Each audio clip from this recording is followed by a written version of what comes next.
'Twas the night before Christmas, when all through the house not a creature was stirring, not even a mouse.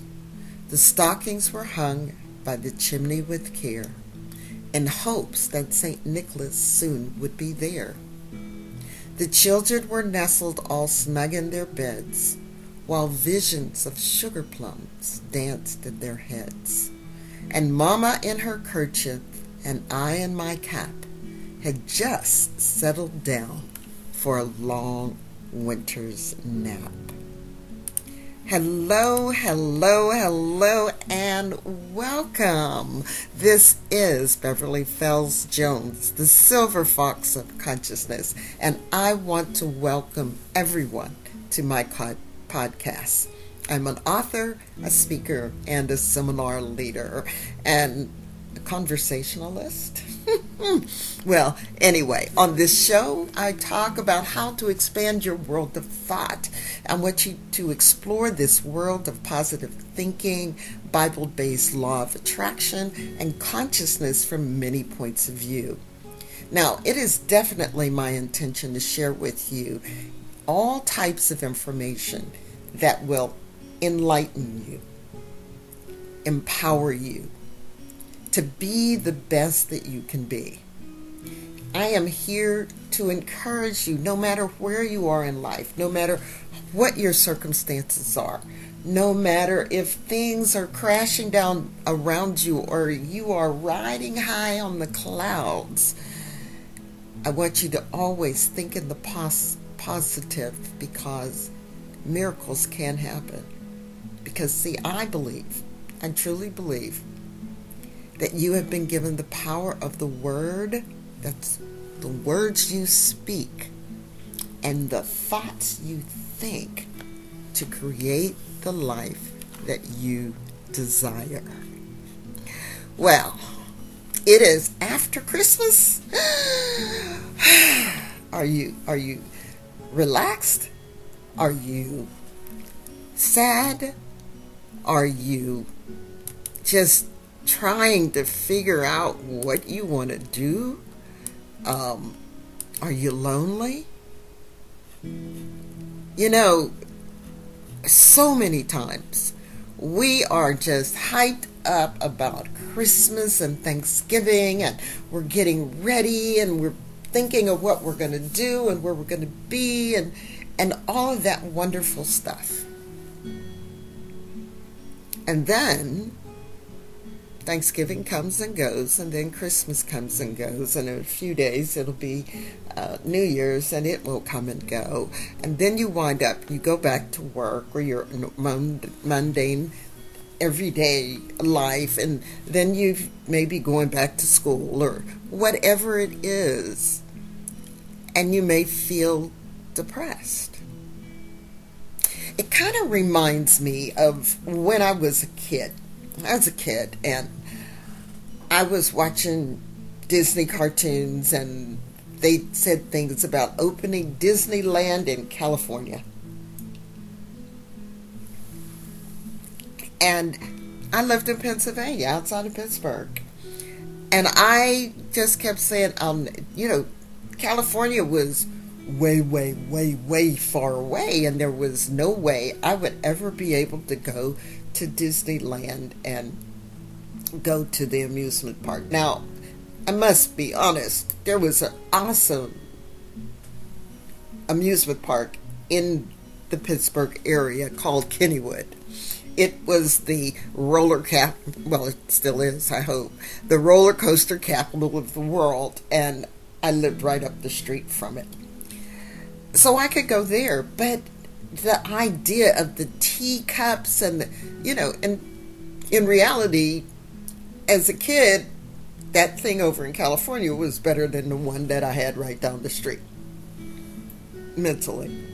But I didn't think I'd ever get there. So it was like, okay. Now, I didn't think about the fact of getting grown. I knew my parents would never take me, right? But getting grown and getting my own job and then, getting myself there, it just didn't dawn on me.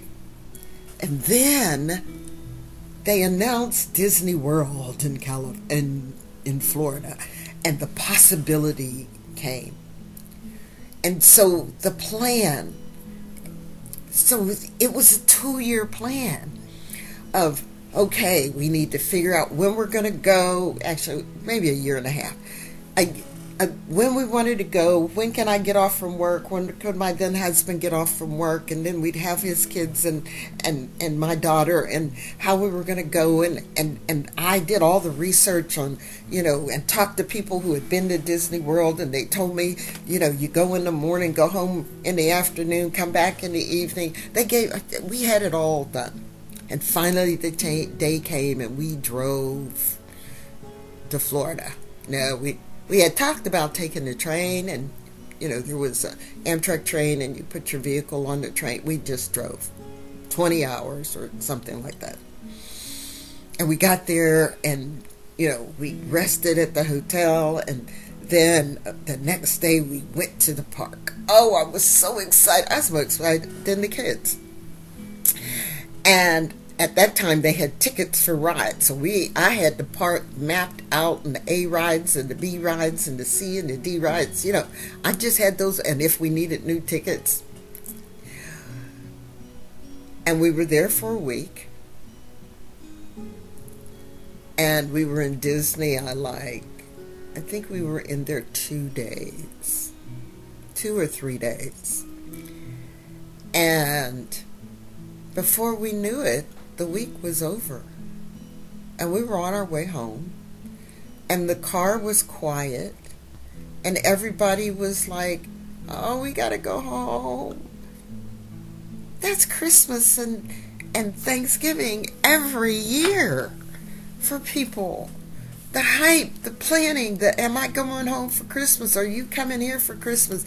Whose house are we going to cook at for Christmas? And then there's those people who have no one.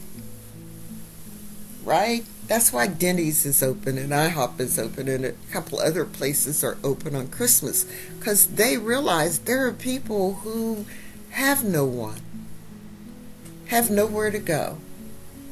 There are people who are in their homes, older people who are there Thanksgiving and Christmas, and they're depressed, or they're in a nursing home and no family ever sees them.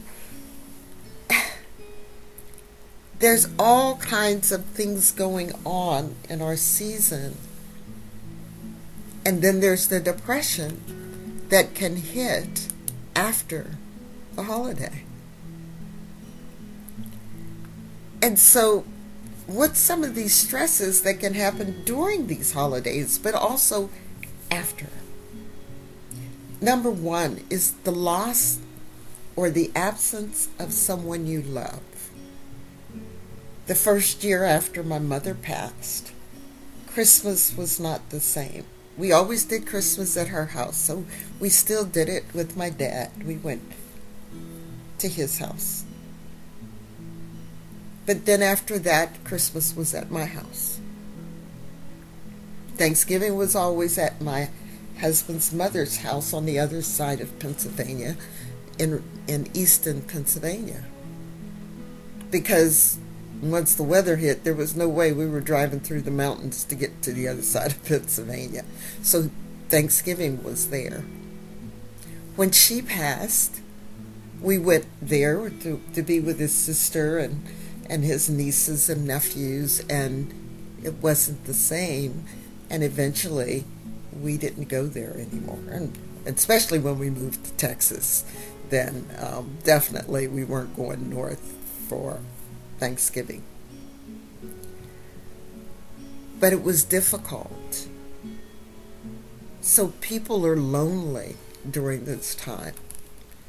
Family misunderstandings. Well, you said you were going to do this, or why can't you come? You haven't been home for Christmas in forever. Or you're just having in the middle of a family feud, right? The conflicts that are there, and you've got to find a way to resolve it. I've heard of gatherings at Christmas or Thanksgiving, and there's always an argument about something. Well, that's not beneficial to less stress and more pleasure and the happiness of the season. Also, economically, Some people wind up spending tons of money. So now it's after Christmas, and then the credit card bill starts coming in. Well, I wanted the kids to have a really great Christmas. I wanted to give mom this, or I wanted to give my boss this, but now you got to pay for all this stuff. One of the things for that trip to Disney, we decided how much money we were going to spend. How much was it going to cost to get the hotel? And Days Inn was there, so you had a kitchen, so we were able to cook in, and there was different things we could do. But we put a budget together, found out how much it cost for the park. We put a budget together of what kind of goodies we were going to buy at the park. Yeah, we had a rule. There were no toys, no souvenirs to the last day. The last day, the last evening. So you start picking out and writing down or making note of where this item was that you wanted. And boy, when you make that rule, it changes. One, you have a budget, and one, you get it the last day, because the kids change their minds over and over and over again. Anyway, you have a budget. And one of the things that happened way back then in the old days is there was a thing called a vacation savings club. The banks had them, and they gave you opened it up, and a year later you said how much money you wanted for your vacation, and then you had these little slips, and you went into the bank and you put money in your account. Now today you can open up a savings account and give it a label, vacation account. I have a vacation account, and I have a home repair account. And every month, a certain amount of money goes into each of those accounts automatically. So with then, there was an account, and then on the date that you put on there that says this was going to be the date I'm going on vacation, or, and I needed the money before that, so that whatever date it was, the bank would close the account and send you a check.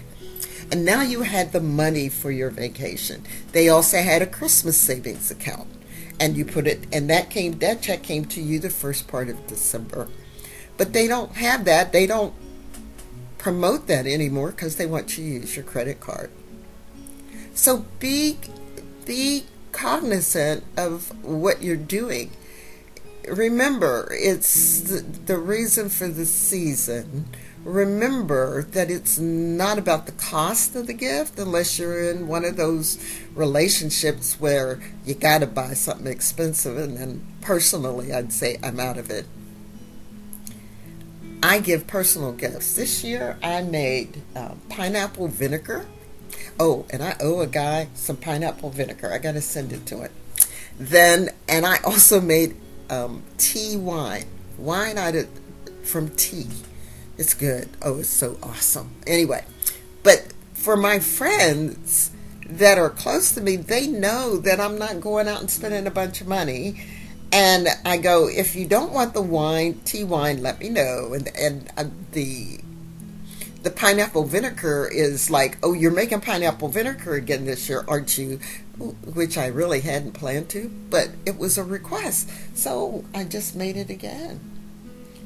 And I made sugar cinnamon coated pecans. So I did things that were personal that I did. And yes, it cost me a little bit of money to make the vinegar. I just needed pineapple and a vinegar starter and distilled water and months. And the tea wine was sugar and tea and some champagne yeast and the container to do it, and then the jars or the bottles to put the finished wine in to give as gifts. So under $50 really for all of that. Actually, it was probably under $25. But I was happy, and I gave them things that was from me. And if they wanted a refill, they could always say, Bev, when you making the next bunch? I love personal gifts. They don't cost a lot. Your family may be totally different, but guess what? The only stress I had was, is the wine going to be ready on time? Is the Is the vinegar ready to be bottled in time for Christmas? Those were the only stresses I had for those things, right? Yes, I have grandkids, and I'm going to take them shopping because they've had their Christmas with their mother. They're now in town having Christmas with their father, and they get those Christmas. But Mimi's going to take them shopping. Less stress, not a whole bunch of money spent. And the key is, it's not how much you make, it's how much you keep. So remember that. Don't stress out, and don't put yourself in economic danger trying to give all these gifts. When your presence and your attention and your listening is really a great present. Being tired, if you're running around doing all this, so I'm a new grandma. Baby was born last week, or the week before Christmas, 5 weeks early, so the baby is in NICU, but she's doing fine. And normally we do Christmas with my son and daughter-in-law, right?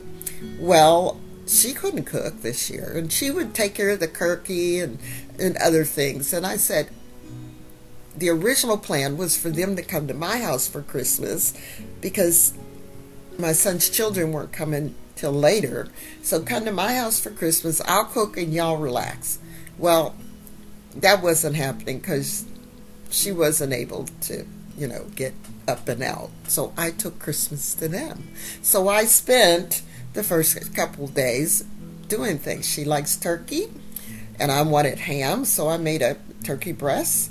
And there was a sale on pork butt, and so I bought a pork butt, and I marinated the pork butt, and I used my stovetop smoker. See my YouTube cooking videos. There's a playlist for cooking videos, and there's some on me making bacon, and the smoking of this pork butt is going to be uploaded in a couple weeks or so. But there are some examples of showing me using this stovetop smoker, and I use it on my outside grill. And so the ham, I put it in a thing, and I said, I'm not going to turn on the oven. I put it outside on the grill too, and so we got some of the smoke from the stovetop smoker. So 2 birds with 1 stone there, and it didn't take that much time. I just had to watch. That wasn't much cooking. And I made some stuffing and macaroni salad, and I always have greens. I pulled those out of the freezer. It took some hours because of just the cooking time, but the energy level to do it was not that great, and me just planning on how I was going to package it up so I could take it over for dinner. And we had a good time with that. But don't get overtired with, cooking hours and hours and hours and making 10 million pieces of meal. I mean, we got tons of leftovers, and it was planned that way for me because I take some of it and I put it in the freezer for later. So we're good. Loneliness. There are so many people who are lonely. Many people, elderly people my age or older, they're living alone. They don't have anyone who is able to be with them, or their family is all gone. Their friends are all gone. The only person they may see is if they're getting Meals on Wheels. And that sometimes the Meals on Wheels person will stop and talk with you, and sometimes they just deliver the meal and go on about their business. People in nursing homes, loneliness, that can cause major depression. And so if you know someone like this, go visit them. If you're lonely, is there a way for you to get out of the house? Don't go spending money. Go to the library. Go join an organization, the senior center, or if you're younger and you're not part of that, go to the library, see what's there, see what the city that you live in has to offer for things to do. and get yourself out of that loneliness and give yourself things to do. I've already mentioned the fact I am going back to college, and I'm going to be doing some videos on my training as a pastry chef. So that's going to be fun. I just did a video on creating my knife roll up. There, you got to have this thing where all your knives are in and it rolls up. I did a video on creating that, so I've got to edit that and get that out also. So, get things for you to do. Next is one that used to bother me a lot before I realized what it was, and it's called the seasonal affective disorder. So every fall I would get into a depressed state. Didn't understand it. I learned to do things like plan things. I would plan a big party in February, and I would start planning it in October, decide what the theme was, what foods were I was going to take. I'd start baking things and putting it in the freezer. I would do the things that would require me to keep myself focused. I was working at this time, and that was okay, but it wasn't, and unless I had a project, then I would get this depression. But I realized when I gave myself something to look forward to, it would change. And so finally they defined it, and I went, oh. And what it has to do with is that the daylight is shorter. Now, I was living in Pittsburgh at that time, and Pittsburgh has a lot of cloudy days. And then I began to realize that is what my problem was. So how do I take care of it? Well, medically, they tell you to try to get outside during the daylight and get as much sun. But like today, I'm in Texas, and it's cloudy because it's been raining. So what else can you do? Okay, you get a sun lamp and get under the sun lamp for a certain 10 to 15 minutes a day. And that will help, and making sure that it has this light spectrum that will help you develop D3. Because that's what you're missing. You're low on vitamin D3. So what do? I take, okay, wait a minute. I am not a medical professional. I am not giving medical advice. I'm telling you what I do and what works for me. D3, I take 10,000 units a day. And with that, I take K2, vitamin K2. It's not, K1 is the one for blood clotting. K2 helps to take the calcium in your blood, working with D3, and put it in your bones or put it where it needs to be. So it helps, according to my research, it helps to pull the calcium out of your arteries, out of your joints, so it helps with arthritis, and it reverses arteriosclerosis, hardening of the arteries. It helps with that. So, seasonal affective disorder, do the things that will help you undo that. So this is the beginning. This is after Christmas. After New Year's, we're going to talk about what your plans are for New Year's. What do you want to do? What do you want to be? What's your plan? What do you want that year to look like? And sometimes I know some of you can't plan a year. You can plan the month ahead. You can barely plan the week ahead. But we're going to look at setting up some goals and how to set up those goals for the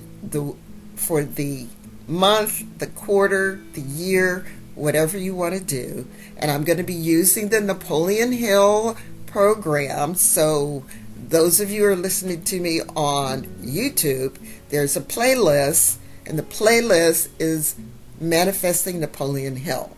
And we talk about all the things that you need to do or should do in order to be successful in what you want to do. Well, I hope that today's program was very helpful for you, and you've got some good ideas of what you need to do after Christmas. Be sure to like and subscribe and follow me on Facebook and Twitter. I'm on LinkedIn. So just find me, Beverly Fells Jones, commanding your life. You can find me and just Google me and then follow me in all those places. I make posts on Facebook, and right now I'm really concentrating here on Spreaker and on YouTube. So if you have any questions, just send me an email at beverly@commandingyourlife.com. So thank you, and I'll see you in the next podcast. Thank you for listening today. Please share the link to this show with your friends and family so that they can learn how to be the best that they can be. Visit my website at commandingyourlife.com and follow me on Facebook. Have any suggestions for the show? Just contact me by emailing Beverly at commandingyourlife.com. Be sure to join me on the next episode. As you have believed, let it be done to you, and it is so.